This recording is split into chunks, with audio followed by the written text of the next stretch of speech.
the Earl of Lampedusa says, if things should stay as they are, they have to change. You have to think about this statement until you finally understand it. We have just heard that the market has to change. Would you like to respond immediately? Should we first of all start with you? Yeah, I can say something. And I would like to underline what you have just said. You described how the matching works better. This means that the price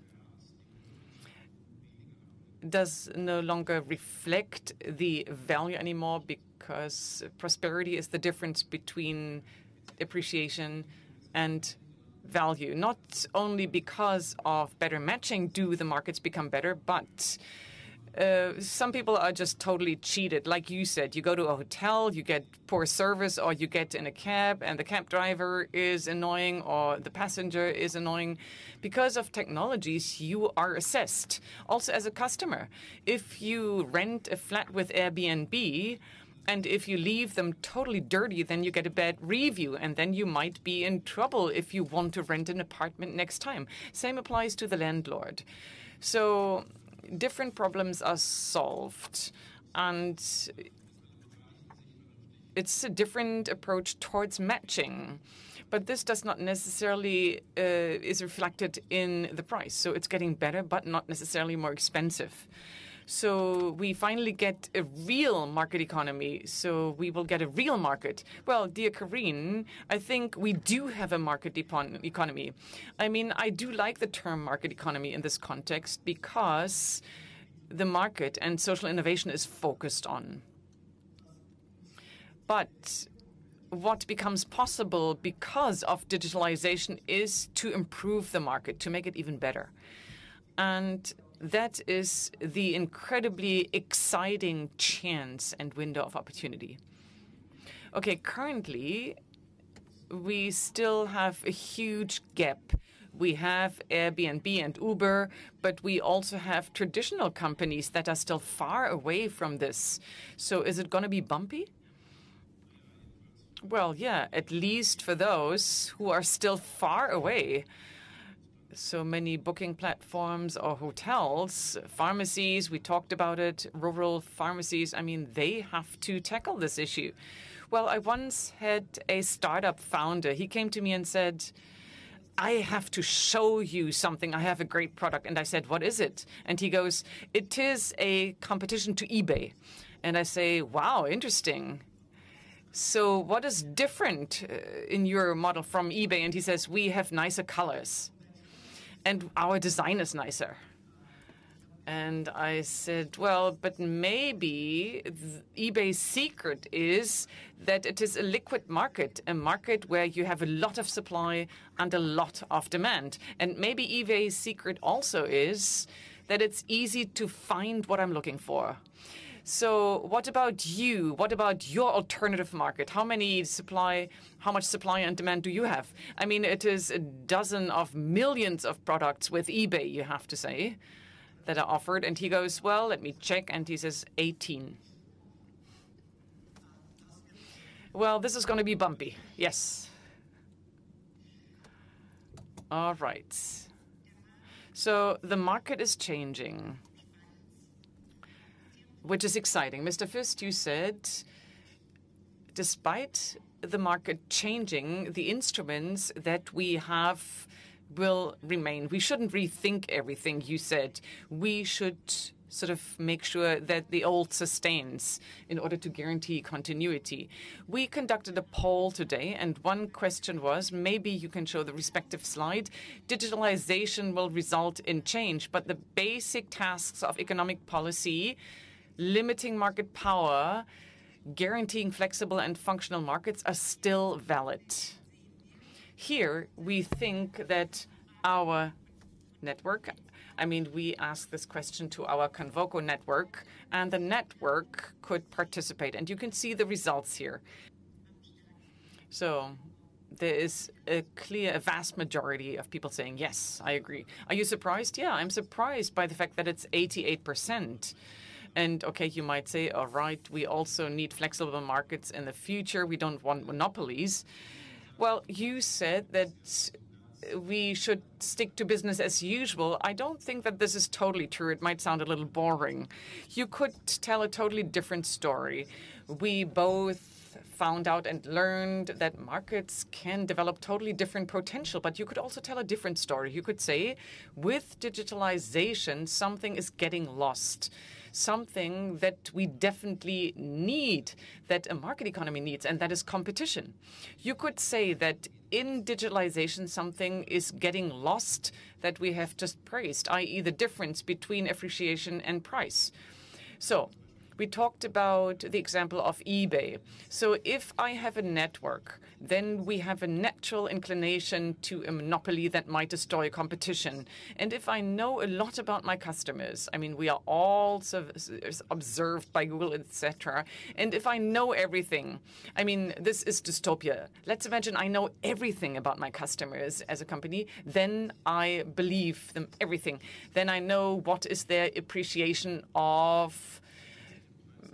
for a certain product, of a certain person, and then I make sure that they are indifferent. And all prosperity of the world will end up with a monopolist. I mean, that is the other extreme, of course. And that is something that is happening with digitalization. I mean, many will know the example of if I have a Mac, I will pay more than if I use MS-DOS. So it is important to have the respective policy, or what do we do with price differentiation? These are issues that are becoming increasingly significant. Well, with regards to what Corinne has just said, I have to sort of create a little bit of tension and be a little bit more provocative. I think that the scapegoat is not digitalization, but specific structures of markets, of digital markets, have to be blamed. So in other words, for me, the problem with concentrated digital markets is that those companies that organize these data-rich markets, be it Amazon, Google, Facebook, or Apple, are also the companies that collect data. And that, with the help of this data, get decision assistance. I mean, they make decision assistance available to us, and we then make transaction decisions. And this is as if, in reality, the ones that break into the prison ends up in prison, him or herself. I mean, this cannot be true for competition. So when it comes to the tasks of economic policy, we do not have to change much. But when it comes to the tools of economic policy regulation, we do have to do a lot.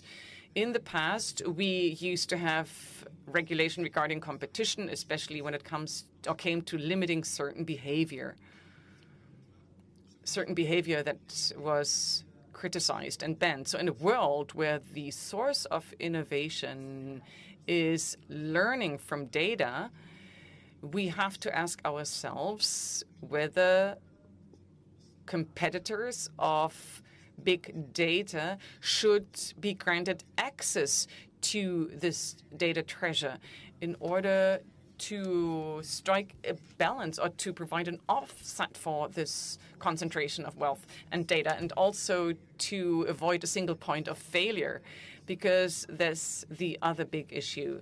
If you have hundreds of millions of Amazon customers focusing on Alexa and following the recommendations of Amazon and relying upon their recommendation engine, and let's assume this engine has a bias or a fault, maybe even subconsciously, then all customers of Amazon, all participants make the same mistake on Amazon's marketplace.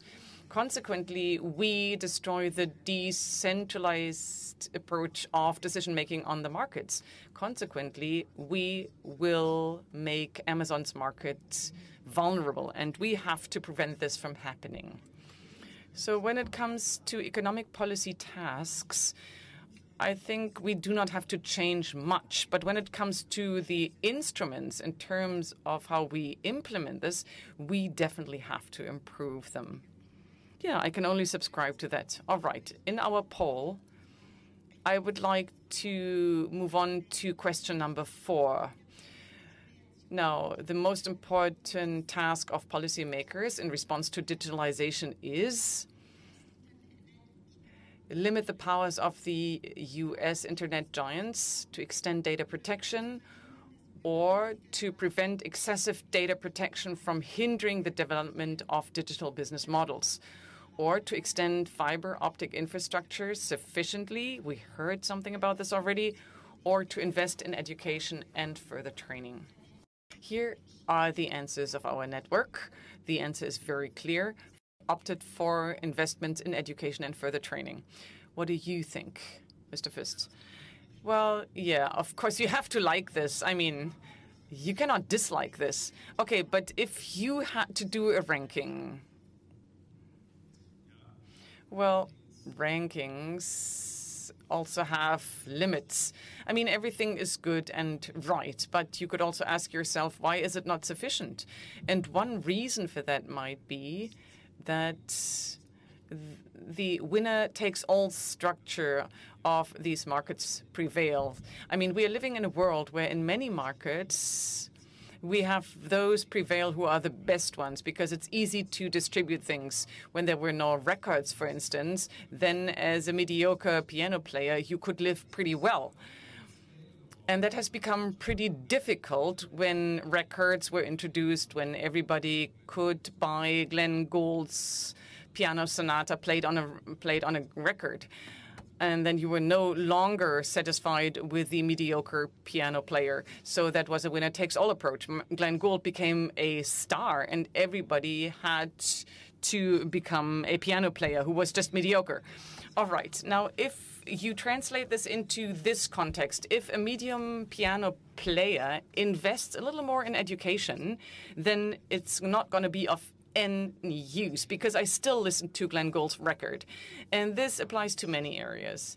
The question is that universally applicable? We don't know this, but the superstar economy, you mentioned it. It doesn't only apply to companies.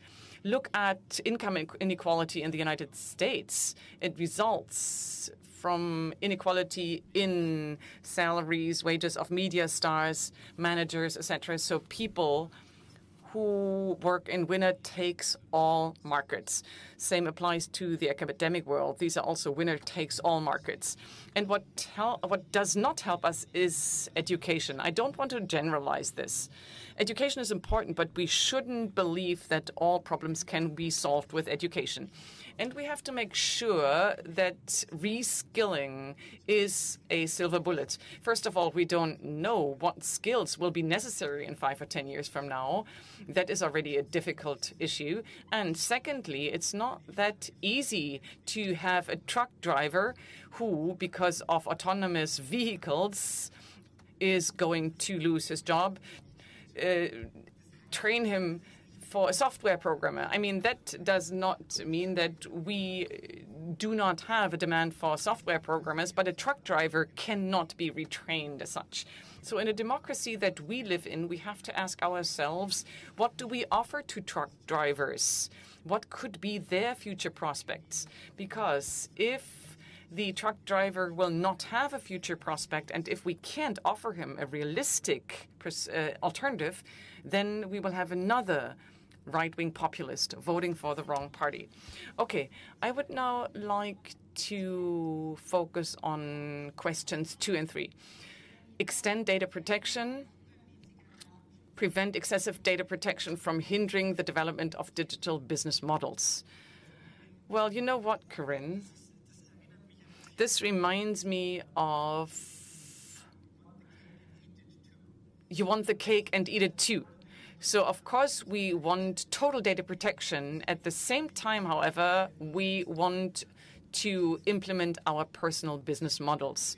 What is exciting about data protection and privacy for me, and I have been dealing with this topic for almost 25 years, so what is exciting about privacy and data protection is that, in theory, there is a lot of power with those affected. But in practice, that is not the case. Because what do? Let me tell you what I do when I'm online. And I again see this screen where I have to sign a 17-page privacy declaration. I mean, of course, I'm not reading anything, yet I tick the box because I don't want to be totally depressed and frustrated. Yet I want to use the service that is rendered. However, this means that myself and many others understand that we pay for our data.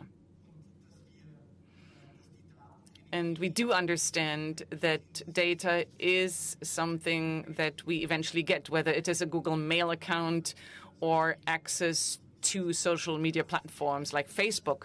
That is not the problem for me. For that, I don't need data protection. For me, the problem is the following. If I have to share my data and don't get anything in return, that's the problem. So honestly, amongst ourselves, Google is not the problem, but my house bank.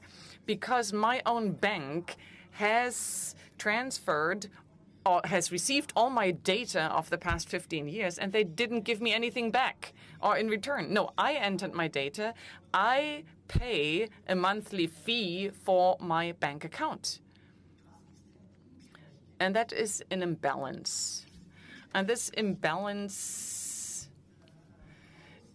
is expressed by an informal imbalance, which results in a situation where the bank knows much more about me than I get from the bank. And I want to strike a balance here.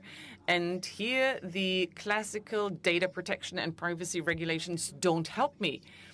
I need the feeling and the conviction that my data is responsibly processed and used, and is not used to my detriment, to my damage. And that is nothing new either, ladies and gentlemen. You don't go to a grocery store around the corner and buy food and have a little chemistry lab with you where you test whether the food stuff is okay or not, and then decide whether you're going to buy them or not. The same applies to data protection nowadays. So you should check all information, whether your data is used for the right purpose and whether you want to give consent to that. This is incredibly complex. It is multi-layered and requires a lot of time. You don't want to do this, and in practice, you never do it, including myself.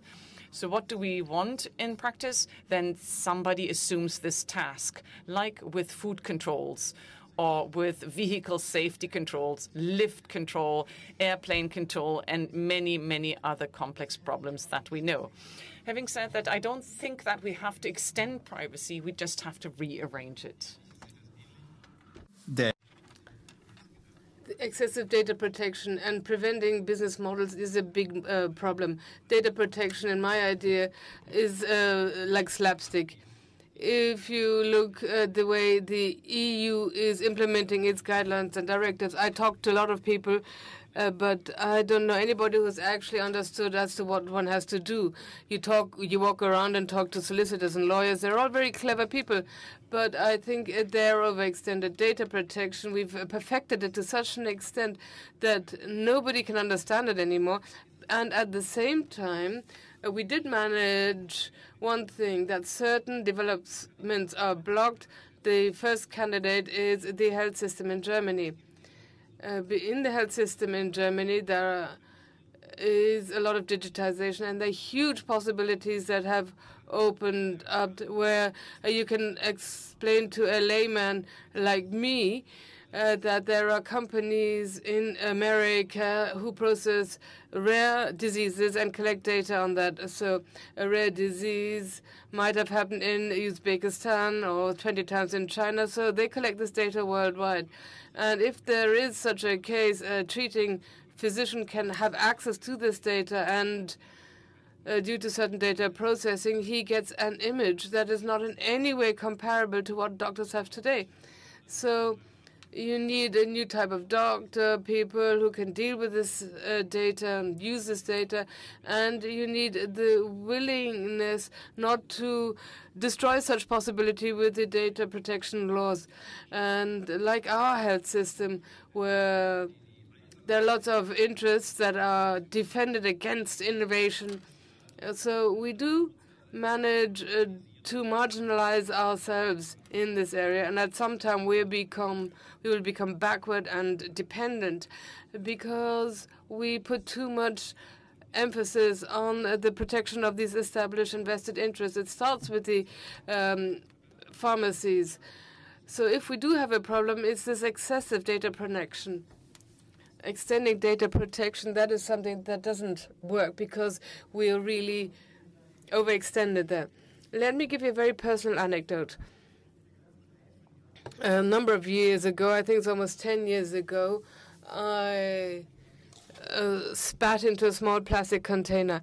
And this plastic container was sent to an American startup company, 23andMe. And this startup company then sequenced my DNA, or a large part of my DNA. And I had forgotten all of that, completely forgotten it. And for the last 7 years, I've been suffering from an illness, a stomach illness, a reflux problem, i.e. excessive acidification of the stomach. And I have to take medication for that. I'm not the only one. It's a popular disease, and you just take medication for that. I took that medication for years, and everything worked really well. And then 2 years ago, all of a sudden, it didn't work anymore. But it wasn't sudden, it was just creeping. And I had all these difficult symptoms. But basically, I really was very good about taking my medication. And my internist, who's very good, couldn't understand it. And then she said, I don't know what we could do. You are already taking the standard medication for that. There's some other medication, but it always worked for you. And then I suffered a little bit longer, and all of a sudden I got an email from 23andMe, unsolicited, and it said, Mr. Meyer-Schönberger, 10 years ago, or 8 years ago it was that at the time, you had your DNA sequenced, and you also said that we could use your data and that we could inform you if there are new research results. There is a new publication in the New England Journal of Medicine about the efficacy of anti-acidic drugs for reflux disorders. And it says that certain medication after 7 years lose their efficacy if there is certain congenital preconditions. And we have found that you have this congenital condition or precondition. If you are taking this medication, it could be that this medication is no longer effective or is losing its efficacy. And I'm reading this, and I think this is unbelievable. And then it says, if this is the case, you could take these 2 other drugs, or try at least these 2 other drugs, because they do not cause this problem. The next day, I got the other medicine, and I feel fine now. And that is the possibility to improve my quality of life by using data better and more effectively that already exists. And not doing that actually means giving up quality of life.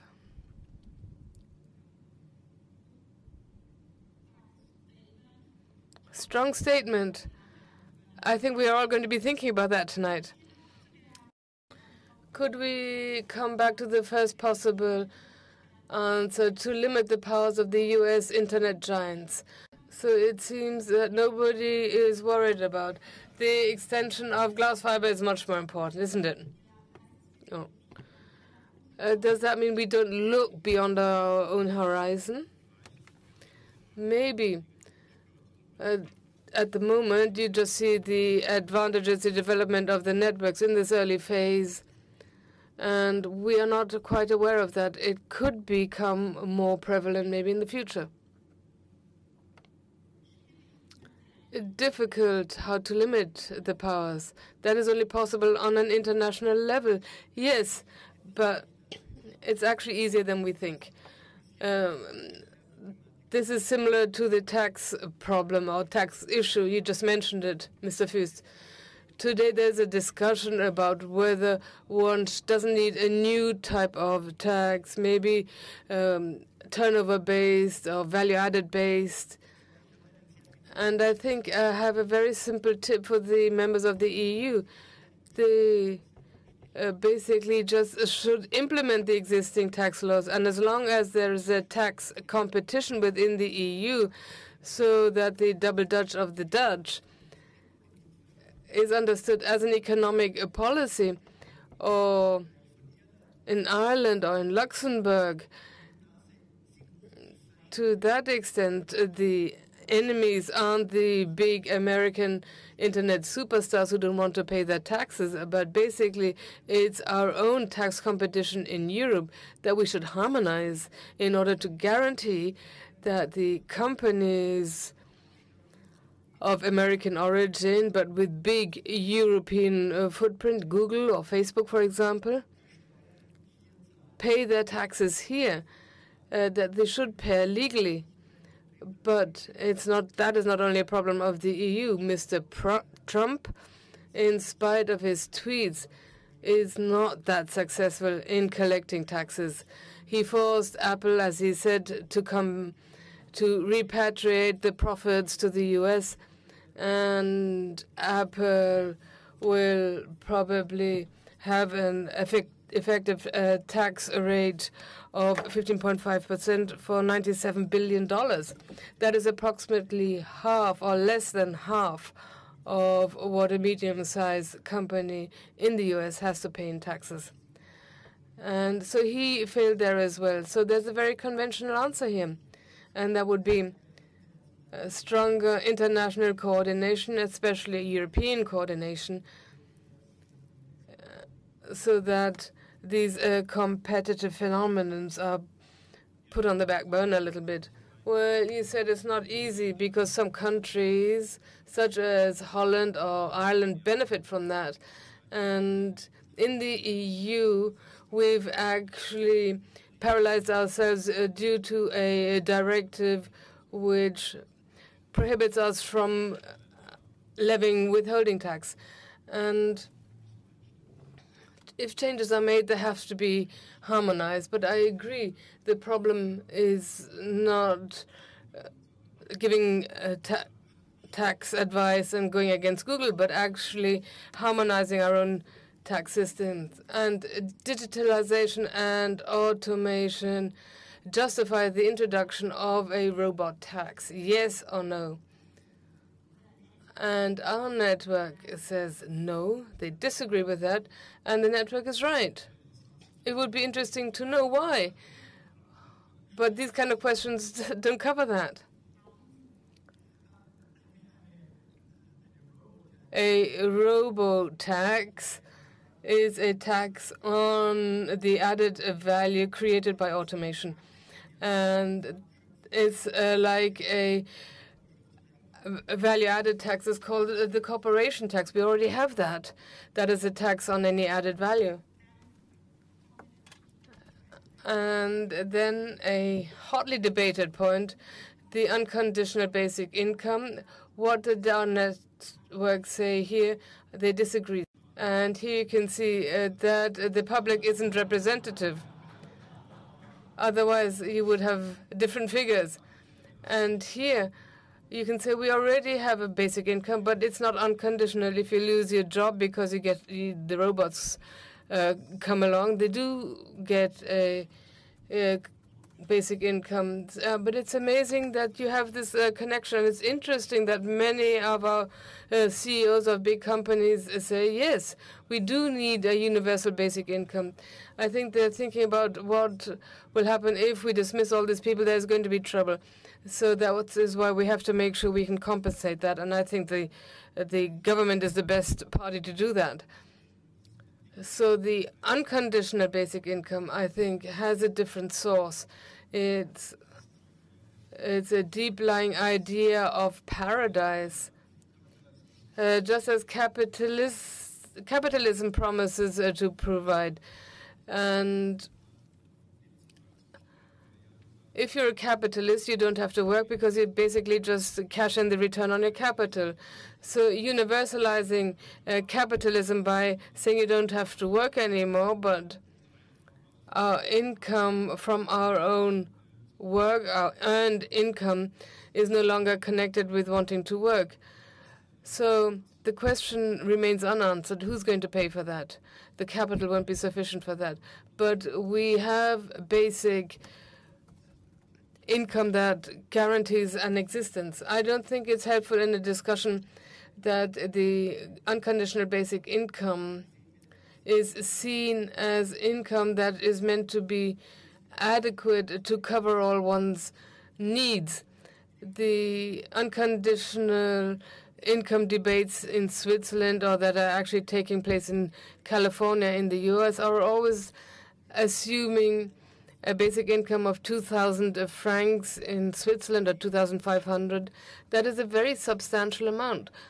And here, very often one is talking about securing people who may lose their job.